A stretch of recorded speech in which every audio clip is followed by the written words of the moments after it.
नमस्कार। कार्यक्रम सन्दर्भमा यहाँहरूलाई स्वागत गर्न चाहन्छु। म अर्जुन नेपाल। हामी आजको कार्यक्रम सन्दर्भमा आज 15औं गणतन्त्र दिवस हामी मनाउँदैछौँ। 15औं गणतन्त्र दिवस मनाइरहँदा विभिन्न कालखण्डमा विभिन्न व्यवस्थाहरू परिवर्तन भएर आइरहेको छ र सँगसँगै त्यो अवस्था परिवर्तनमा अलिकति कन्जुस्याइ भएको कि अथवा हामी अवस्था परिवर्तनलाई कसरी मूल्याङ्कन गर्न सक्छौँ। व्यवस्था त परिवर्तन भयो तर अवस्था परिवर्तन हुन नसकेको यी लगायतका विषयसँग जोडिएर आज हामी संवाद गर्दैछौँ। संवादका लागि आज हामीसँग हुनुहुन्छ प्राध्यापक डाक्टर प्रेम शर्मा। उहाँ राजनीतिक विश्लेषक हुनुहुन्छ। डाक्टर साहब, यहाँलाई कार्यक्रममा स्वागत गर्न चाहन्छु। धन्यवाद। सबैभन्दा पहिला त आज गणतन्त्र दिवस हामी मनाउँदैछौँ। यहाँलाई शुभकामना छ। धन्यवाद। गणतन्त्र दिवस मनाइरहँदा नि यसको औचित्यता अनि सार्थकता कसरी मूल्याङ्कन गर्नुहुन्छ? यसको औचित्यता सार्थकता भन्ने कुरो समय सापेक्ष तरिकाले हेर्ने हो भने इतिहासको विकास क्रमलाई हेर्ने हो भने गणतन्त्र नेपालमा आवश्यक थियो। तर त्यो गणतन्त्रको लागि जुन 2007 सालदेखि नै प्रयासरत थिए दलहरू र 2008 सालमा त राजा त्रिभुवनले गणतान्त्रिक संविधानबाट अथवा जनताको संविधान सभाबाट एउटा गणतान्त्रिक राज्य हुन्छ भन्ने कुरा झुकिएर भने या नियोजित तरिकाले भने त्यो तफसिलका कुरा छ। रहेको कुरो के हो त भन्दा नेपालमा 46 सालको आन्दोलनपछि साँच्चै गणतन्त्रको सुरुवात भएको हो। किन भन्दा त्यतिखेर राजाले स्वीकार दिएको कुरो, किन अभिमत अब 36 सालको जनमत सङ्ग्रहपछि जब बढ्दै गएको बहुदलीयतर्फ अथवा दलीय व्यवस्थातर्फको जनताको चाहना अनुसार राजाले त्यतिखेर स्वीकारेको कारणले 47 सालको संविधानमा गणतान्त्रिक उन्मुख भएको र एउटा आलङ्कारी राजाको उपस्थितिमा बाँधिन गएको हुँदाखेरि यो राजतन्त्रले बिस्तारै रूपान्तरण गरिरहेको अवस्थामा अगाडि बढिरहेको यो 47 सालको संविधानमा। तर यो 62-63 को आन्दोलनमा त गणतन्त्र भन्ने कुराको प्रष्ट रूपबाट प्रत्यक्ष रूपबाट माग होइन, तर छद्मवेशी रूपबाट भन्दछु म। त्यो अपरोक्ष तरिकाले जुन एउटा दिल्लीमा डिजाइन गरिएको कन्सेप्ट अवधारणाबाट निरङ्कुश राजतन्त्रको अन्त्य भन्ने कुरा राखियो। तर त्यतिखेर संवाद गर्दाखेरि र त्यतिखेर संसद पुनस्थापना गर्दा पनि राजाकै हुकुमबाट भनौँ अथवा राजाबाट नै तत्कालीन अब राष्ट्राध्यक्षको हैसियतले पुनस्थापना भयो। पुनस्थापना भइसकेपछि अलिकति दलहरूको बिचमा यो बाँधिएको चिजलाई अब अलिक चातुर्यपूर्ण तरिकाले गणतन्त्र प्राप्त भएको हो।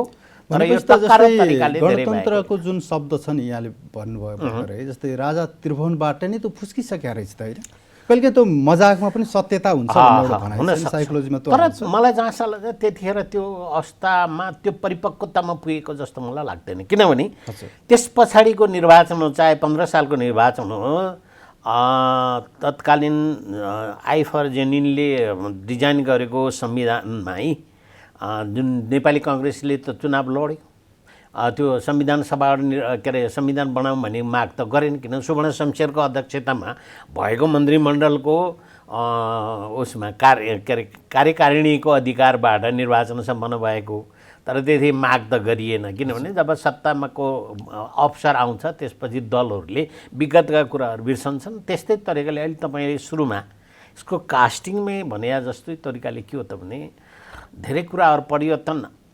स्पन्टेनियसली स्वतस्फूर्त तरिकाले भइरहेको अवस्था पनि देखिन्छ। समय सापेक्ष भन्छु मैले त्यसलाई। र त्यसलाई त्यसको महत्त्व र त्यसको मूल्यको कुरा तपाईँले जुन उठाउनु भयो त्यसको अलिकति महत्त्व चाहिँ बुझेको होइन कि जस्तो अहिलेको दलहरूको पर्फर्मेन्स अथवा क्रियाकलापबाट उहाँहरूले गरेका काम सम्पादनको गणतान्त्रिक अथवा सङ्घीय गणतान्त्रिक प्रणालीमा गरेको भूमिका निर्वाह गरेका कुराहरूको लागि अलि शङ्का अथवा गुनासाहरू रहेको छ। जुन यो सङ्घीय लोकतान्त्रिक गणतन्त्र भनेर भनिएको छ, जस्तै यो गणतन्त्रको पनि त के स्टेज हुन्छ? जस्तै 46 सालमा पनि यहाँले भन्नुभयो अब एक किसिमले राजा वीरेन्द्रले पनि अब गणतन्त्रलाई स्वीकारेको हो, एक किसिमको त्यति बेला पनि बिल्कुल गणतन्त्र हो। त्यो एउटा फर्स्ट अनि स्टेज गणतन्त्र उन्मुख गर्ने उनले ढोका खोलिदिएकै खोलिदिएकै हुन्। खोलिदिएको। अनि त्यसपछि गएर नेपालमा गणतन्त्रको स्टेज भने जुन तपाईँले भन्नुभयो 62-63 को आन्दोलनपछि गणतन्त्र माग त होइन नि। कहाँ छ त मलाई देखाइदिनुहोस् त। त्यो दिल्लीको भारबन्दी सम्झौता पनि छैन। अब त छद्मवेशी शब्द मैले त्यसरी अर्थले भनिराखेको छु कि निरङ्कुश राजतन्त्र अन्त्य भनिएको छ। त्यो शासन गर्ने उसको अङ्कुश निकाल्ने भनेको, अर्थात् दारा नङ्ग्रा झिकिसकेको भाग थियो त्यो राजतन्त्र भनेको। त्यो 47 सालमै थियो। अनि यसलाई अहिले दलहरूले एउटा महान उपलब्धि भनेर अहिले जुन व्याख्या गर्नुहुन्छ, यो अलिकति फन्टुस कुरो भन्छु मैले। किनभने यो उपलब्धि हो भने कुरालाई यसको औचित्य के हो, यसको महत्त्व के हो भन्ने कुरामा साबित गरेर देखाइएको हुनुपर्ने हो। तर दलहरूले त्यो देखाउन सकिराख्नु भएको छैन। यो दारा नाग्रा झिकिसकेको बाघलाई लगेर के बुझाउने, अनि त्यसपछि यो कु भयो भन्ने कुरा नि छ नि, अथवा सत्ता कब्जा गर्यो भन्ने कुरा नि छैन। सत्ता कब्जा गरेको जस्तो मलाई लाग्दैन।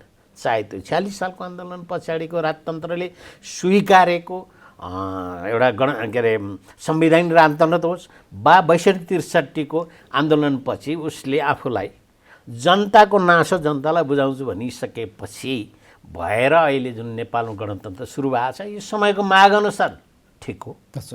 तर यसअनुसारको कामको महत्त्व भएन, परिवर्तन भएन, अनुभूति भएन र यसमा हुनुपर्ने जनताले अपेक्षा गरेका कुराहरू त धेरै हुन्छन्, तर न्यूनतम कुरा पनि प्राप्त भएको जस्तो त लाग्दैन। भनेपछि गणतन्त्रको गरिमा र त्यसको प्रतिष्ठा के खण्डीकृत भएको अहिले यहाँलाई के लाग्छ? होइन, गणतन्त्र ठिक छ।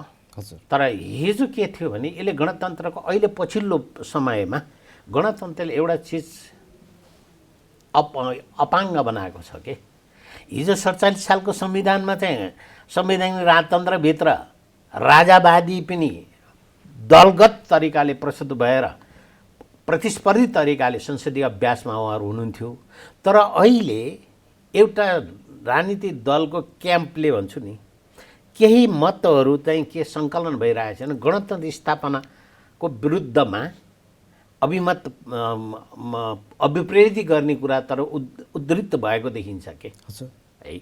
त्यसो हुँदा त्यो त प्रश्न छँदैछ नि, सायद 5औं 6औं नम्बरतिर आयो क्या अरे त्यो होइन। यस्तो अवस्था भनेको अर्थ के हो त भने समावेशी भएन, गुनासाहरू रह्यो। बरु 47 सालको संविधानमा के थियो भने संवैधानिक राजतन्त्र हुँदाखेरि सबै समावेशी भएर अगाडि संसदीय अभ्यासमा गएका थिए। अहिले विश्वमा त्यस्ता राजाहरू छन्, अस्तित्व भने अलङ्कारी राजा भएर के फरक पर्छ र? भनेपछि 47 सालको संविधान उत्कृष्ट थियो भन्न खोज्नु भयो? पक्कै। हजुर। जस्तै सामान्य हिसाबबाट हेर्दा जस्तै राजतन्त्रात्मक अथवा एकात्मक त्यो प्रणालीबाट अब सङ्घीय लोकतान्त्रिक गणतन्त्रात्मक हामी प्रणालीमा प्रवेश गरेका छौँ। यो त राम्रो पक्ष हो। जुन सफलता हासिल गर्न निकै कठिन हुन्छ भनेर भन्ने गरिन्थ्यो, त्यो हामीले सफलता हासिल गऱ्यौँ। तर त्यसपछिका दिनमा जुन सफलता हासिल गर्नुपर्ने थियो नि, त्यो कहाँनिर प्राप्त गर्ने? यो कहाँनिर चुकिराख्यो भने तपाईँले एउटा देख्ने कुरा, अहिले दलहरूको बलिमा अलिकति के मिथ्यापन देखिन्छ। गणतन्त्रको माग सडकमा लागेको होइन, सङ्घीयता सडकमा लागेको माग होइन। 63 सालको अन्तर्निम संविधानमा त डिजाइन गरेको होइन नि त है। अर्को के देखिन्छ भन्दा यो हिन्दू धर्मनिरपेक्षताको धर्मनिरपेक्षताको कुरा इस्यु पनि उठेको होइन। अनि अहिलेका दलहरूले यसलाई चाहिँ उपलब्धि हुन्, धर्मनिरपेक्षता उपलब्धि हुन्, सङ्घीयता उपलब्धि हो, गणतन्त्र उपलब्धि भन्ने दाबी गर्नुहुन्छ नि, अलिक बकवास कुरा हो यिनीहरू। अब भेल आएको बेलामा, बाढी आएको बेला, माछा पाखा लागेको बेला समात्या जस्तै तरिकाको यो आयो। तर दलहरूले यसको सेन्टिमेन्ट अथवा यसको महत्त्वलाई समायोजन र व्यवस्थापन गर्न सकिरहेको अवस्था छैन कि। समस्या यहाँ हो, यो देखिराखेका छ नि त। अहिले अब सङ्घीयता सफल भनेर भन्ने किन भन्ने? तपाईँले उठाउनु भयो, एकात्मक शासन प्रणालीमा त्रुटि भएको कहाँ हो त भन्दाखेरिमा नेपाली अङ्गीकार गरेको झन्डै 40-42 वर्षको विकेन्द्रीकरणको अभ्यासलाई स्थानीय सरकारलाई सशक्तिकरण गरेर स्वायत्तता दिएर अब त्यसलाई आत्मनिर्भर गरेर एउटा स्वायत्त शासनको प्रणाली उन्मुख नभएको कारणले के अरे सङ्घीय शासनले हुन्छ कि भन्ने कल्पना गरियो। त्यो पनि 2064 सालको चौथो संशोधनमा समावेश गरिएको हो यो सङ्घीयता पनि। किनभने तराईमा केही आन्दोलन भएपछि समावेश गरिएको भने त्यतिखेरको सङ्घीयताको अहिले रूपमा के भइरहेको छ भने केन्द्र सरकार हिजो पनि थियो, स्थानीय सरकार हिजो पनि थियो, तर अहिले स्थानीय सरकार सबल छ। संवैधानिक रूपबाट डिलिनेट गरिएको अथवा छुट्याइएको अधिकारभित्र 22वटा अधिकार र एकल अधिकार र 15वटा साझा अधिकारभित्र उसले काम गर्न सक्ने स्वायत्तता अथवा स्वतन्त्रता छ। त्यो के अरे यो अधिकारको बाँडफाँड गर्नु भनेको सङ्घीयता हो। तर प्रदेश सरकारको उपस्थितिको विषयमा नेपाल त सायद प्रश्नवाचक चिन्हमा पुगेको छ नि त। त्यसमा सङ्घीयताको धेरै बहस गर्नुभन्दा त्यसले गरेको जनतालाई दिएको सेवा, त्यसले दिएको उपादेयताको विषयमा त प्रश्नवाचक चिन्ह छ नि त। जस्तै अहिले पनि जस्तै त्यो शाही संस्कारको त्यो एउटा भद्दा र एउटा विकृत रूपको नक्कल नेताहरूले गरिराखेका छन्। राष्ट्रपति, प्रधानमन्त्री, मन्त्रीहरू, अन्य जनप्रतिनिधिहरूले पनि गरिराखेका छन्। किन त्यसबाट हामी मुक्त हुन नसके, किन टाँसिराखे? होइन, उहाँहरूमा त्यो सोच पनि भएन। उहाँ त्यो चिज के थियो भन्ने कुरा पनि थाहा भने पृथ्वीनारायण शाहले एकीकरण गरेको बेलामा काठमाडौँ उपत्यकालाई एकीकरण के अरे जितिसकेपछि मितका नाताले अथवा त्यसलाई एउटा स्वायत्तता दिने नाताले कुमारीको कल्चरलाई स्वीकारे होइन। भोटो जात्रा हेर्ने कल्चरमा उनले त त्यो एउटा शाही र नेवारको बिचको एउटा सामिप्यतालाई गरी। तर अहिलेका दलहरूका राष्ट्रपतिले त त्यसलाई त कल्चरमा आफूलाई समायोजन गरे। तर अहिले दुर्भाग्यको कुरा के छ भने हिजो राजतन्त्रमा राजाको सर्वोपरि कार्यकारी, न्याय, व्यवस्थापिका, कार्यपालिका, न्यायपालिका सम्बन्धी अधिकार निष्कृत हुन्थ्यो। तर अहिले के भएछ भने यस्ता राजाहरू धेरै राजाहरूमा विभाजित भएको परिवारतन्त्र भयो। अहिले पहिला परिवारतन्त्र थियो, एकजना व्यक्ति मात्रै सत्ता सम्पन्न थियो अथवा सर्वोपरि थियो। तर अहिले त के भयो भने परिवारतन्त्रभित्र त एउटै परिवारमा मन्त्री पनि हुने, के अरे मेयर पनि हुने भन्ने यस्ता किसिमका गतिविधिहरू हेर्दा त यहाँ परिवारतन्त्र चलिया छ नि त। भनेपछि पहिला एउटा मात्रै राजा थियो, अहिले त्यस्ता राजा धेरै भयो, धेरै राजा भए, धेरै राजाका त्यो परिवारतन्त्रले त्यसले झन्। तर यो आवधिक राजाहरू भए फेरि 5 वर्षपछि फेरि अर्का राजाहरू फेरिन्। त्यो 5 वर्षभित्र पनि अझ फेरिने राजाहरू मैले उनीहरूलाई यो राष्ट्रप्रति एफेक्सन पनि हुने भएन, माया नै छैन। छैन, बिल्कुल छैन। अहिले त के छ किन 5 वर्षपछि म फेरिन्छु अथवा 2 वर्षपछि फेरिन्छु, कहिले थाहा छैन। Grasp the opportunity when you are in the power. हजुर, होइन, आफू सत्तामा छँदाखेरि, शक्तिमा छँदाखेरिमा मौका झ्याप्प पारिहालौँ भन्ने कुरा छ। जनता जनार्दनका कुरा, समस्याका समाधान गर्ने कुरा चाहिँ परका कुरा भए। हजुर, राष्ट्रपति त एउटा संस्था हो नि त, व्यक्ति होइन नि त, होइन, त्यो एउटा पद भनौँ न। तर यहाँ व्यक्तिको जस्तो व्यवहार गर्न थालियो। यो राष्ट्रपतिको मामला पनि के भने आलङ्कारिक मामलै हो राष्ट्रपति अहिलेको। हिजोको राजा, संवैधानिक राजा भन्दा यो अझ आलङ्कारिक हो भनेर पनि भनिएको छ। तर त्यहाँभन्दा फरक केही छ जस्तो मलाई त लाग्छ। किनभने राष्ट्रपतिको व्यवहारले गर्दा पटक पटक त्यो विवादमा त्योभन्दा अलिकति हिजो आलङ्कारिक राजतन्त्र अथवा संवैधानिक राजतन्त्र भन्दा नि यो अलि उग्र हो कि अति बढी एसर्टिभ भयो कि भन्ने कुरा नै आएको छ नि त। घटनाक्रम देखाइराखेको छ त। जस्तै यो सङ्घीयता अनि गणतन्त्र, धर्मनिरपेक्षताका कारण यो बेला बेलामा विवाद पनि आउने गर्छ होइन। यसका पक्षमा पनि छन् र विपक्षमा पनि छन् र यसले राष्ट्रियतालाई के कमजोर बनाएको हो? यसले के गर्यो भने एउटा राष्ट्रियताको गन्तव्यतर्फ, जस्तै समृद्धि नेपाल, सुखी नेपाली भन्ने एउटा थेगो ल्याइएको छ नि, त्यस उन्मुख चाहिँ अलिकति प्रश्नवाचक चिन्हहरू आए।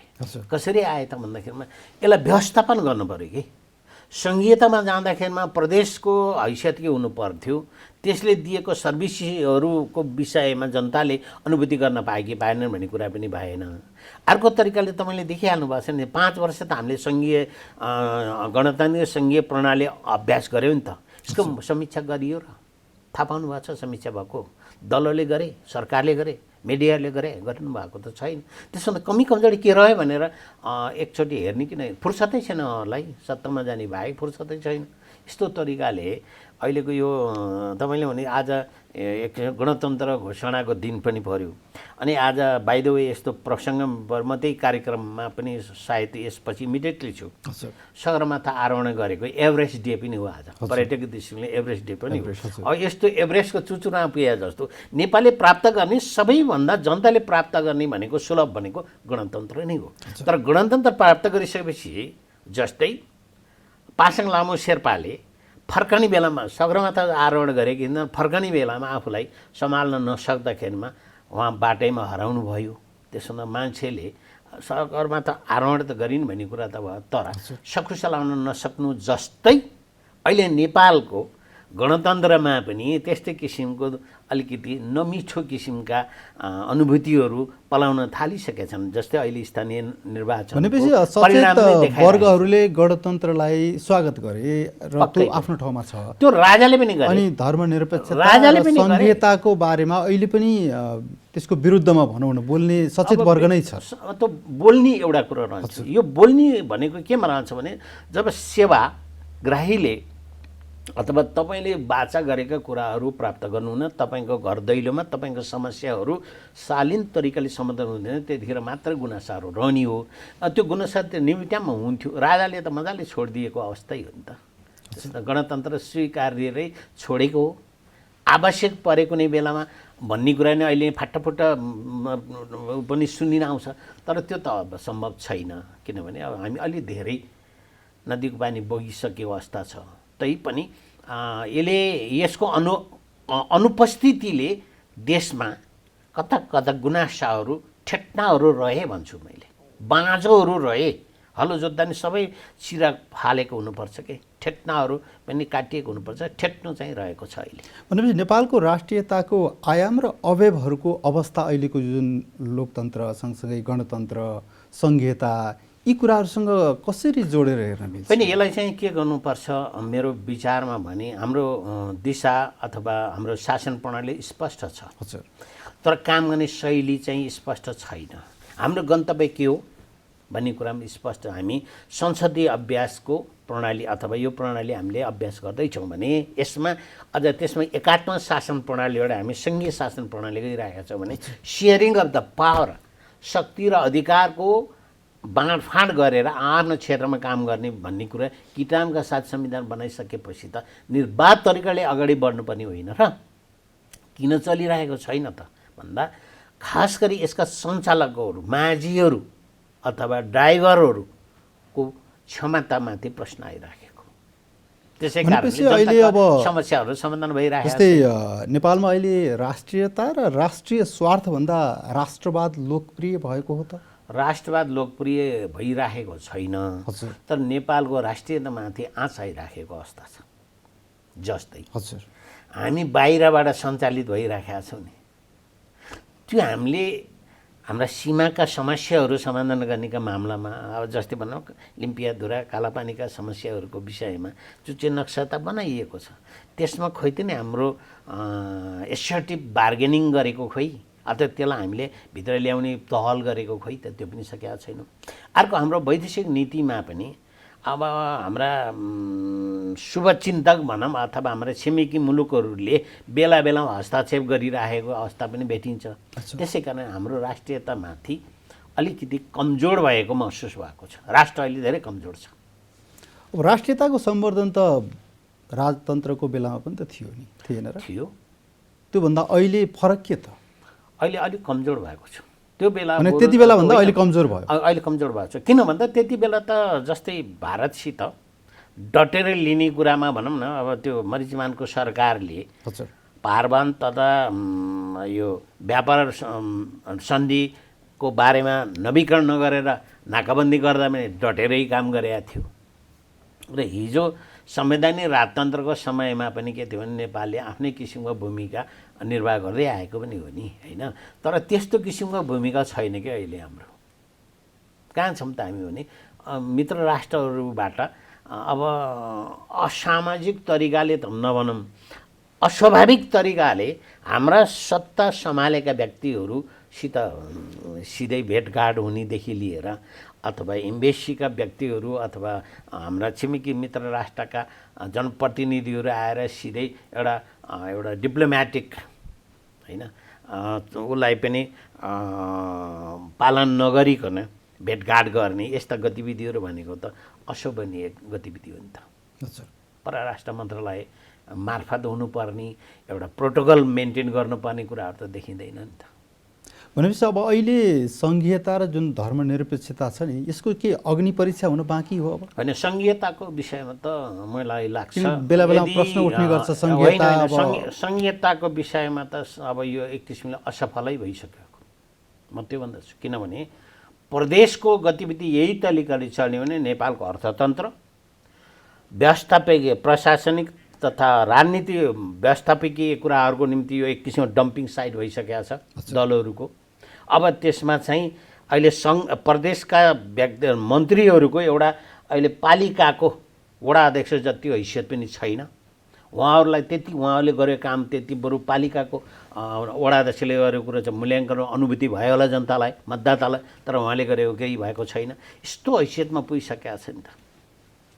त्यस कारण हामीले अलिकति यो अभ्यासको क्रममा हामी 5 वर्ष पुगिसकेपछि एउटा यसलाई समालोचना गर्नु पर्थ्यो अथवा पुनरावलोकन गरेर अनि त्यसलाई कहाँ रह्यो कमी कमजोरी अनि दलहरूको बिचमा एउटा समन्वय बनाएर अगाडि जानु पर्थ्यो। त्यो कुरो भइराखेको छ। जस्तै तपाईँलाई थाहा छ अहिले जिल्ला समन्वय समितिको फटाफट चुनाव भइरहेको छ, थाहा चाहिँ छैन तपाईँलाई? थाहा छैन मलाई त है। के हो त्यो जिल्ला समन्वय समिति? औचित्य के हो? के गर्दैछ? कसलाई हो? त्यहाँ दलहरूको चासै छैन। मिडियालाई समेत थाहा छैन नि अहिले। कोही कोट्याउनु भएको छ र कोट्याउनु भएको छैन। धेरै कुनै मिडियाले समन्वय समितिको कुरा छैन। त्यो हिजो जिल्ला विकास समिति सरहको हो नि त। तर आज आएर त्यसलाई स्थानीय सरकारमा हालिएको छ। त्यसको औचित्य के हो? यो 5 वर्ष के गर्यो? जुन उपाध्यक्ष अथवा उपमेयरको संयोजनमा भएको न्यायिक समितिले के काम सम्पादन गर्यो त? यी कामहरू बेलामा पुनरावलोकन हुन नपर्ने अथवा समीक्षा हुन नपर्ने अनि यसभित्र हामीले संशोधन गर्नुपर्ने दलहरू बिचमा एउटा समझदारी बन्नुपर्ने होइन र? अवश्य। अब आज आर्थिक वर्षको बजेट पनि आउँदैछ। यस वर्षको नीति तथा कार्यक्रम यहाँले पक्कै पनि हेर्नुभयो, पढ्नुभयो। छोटोमा केही भन्न चाहनुहुन्छ? होइन, यो सम्बन्धीमा मेरो डिसिप्लिन पर्दैन। हजुर। तर यो मैले एउटा लेमेनको तर्फबाट मैले बताउँछु। अवश्य। जस्तै आज 818 जना कैदीहरू मुक्त भए नि। गणतन्त्रको उपलब्धि भनेको यही होला। त्यो त हिजो पनि थियो, राजा टाइममा पनि थियो, कुनै नौलो कुरो। तर यो अहिले आएको बजेटको तौर तरिका हेर्दा चुनावमुखी बजेट त ल्याउँछन् दलहरूले। कुनै पार्टिकुलर दललाई मैले लान्छना गरेन, सबै दलहरू यस्तै पारा हो। अब एक किसिमले हेर्ने हो भने जस्तै तलब बढ्छ कि बढ्दैन अथवा सामाजिक सुरक्षा भत्तामा परिवर्तन गर्छ कि गर्दैन। अब 65 वर्षकालाई दिने भन्ने कुरा चाहिँ यस्ता पपुलिस्टिक किसिमका गतिविधि आएपछि आउँछ। तर खतरा कुरो कहाँ छ भने दलहरूले आफूले गरेको क्रियाकलाप पछि फर्केर हेर्ने हो भने यो सामाजिक सुरक्षा भन्ने कुरो नेकपा एमाले ल्याएको थियो होइन। त्यो 9 महिने सरकारको समय कतातिर इन्ट्रोड्युस गरेको। स्थानीय सरकारलाई सिधै बजेट दिने काम पनि त्यसले गर्यो। तर त्यो दलले पनि आफूलाई क्यास गर्न सकिरहेको छैन। अनि अहिले भनिएको छ यो भत्ता पहिले 100 रुपियाँ पो दिएको थियो, 500 बनाइदियो त हामीले हो भनेर अर्कोले क्यास गर्दैछ बरु। यस्तै तरिका पब्लिस्ट किसिमको बजेट हो यो अब आसन्न आउने प्रदेश र केन्द्र अथवा सङ्घको चुनावलाई लक्षित बजेट हो यो।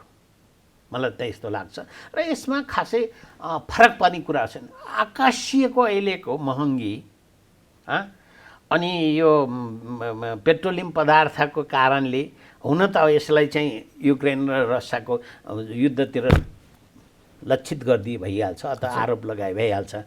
फुत्कने बाटो त्यही हो। त्यसमा यस्ता चिजलाई व्यवस्थापन गर्न सकिएको छैन। सर्वसाधारणको ढाड भाँचिएको अवस्था छ नि त। अहिले बजारमा गइसक्नु छ र छैन। त्यसलाई कसरी समायोजन गर्ने एउटा कुरो। अर्को तरह सेवा लिन जाने जनताको सरकारको निकाय पालिकाहरू र जनप्रतिनिधिहरू र त्यसलाई सहयोग गर्ने कर्मचारीहरू मार्फत दिएको सेवापट्टि जवाबदेहिता अलिकति कम छ। हस्, यहाँलाई धेरै धेरै धन्यवाद। आदरणीय दर्शकवृन्द, हामी आजको कार्यक्रम सन्दर्भमा 15औं गणतन्त्र दिवस मनाइरहँदा विभिन्न कालखण्डमा विभिन्न व्यवस्था परिवर्तन भए तर अवस्था परिवर्तन अझै पनि नभएको हो कि भन्ने लगायतका विषयसँग जोडिएर संवाद गऱ्यौँ। आज संवादका लागि हामीसँग हुनुहुन्थ्यो प्राध्यापक डाक्टर प्रेम शर्मा, उहाँ राजनीतिक विश्लेषक पनि हुनुहुन्छ। आजको कार्यक्रम सन्दर्भबाट म पनि बिदा चाहन्छु। नमस्कार।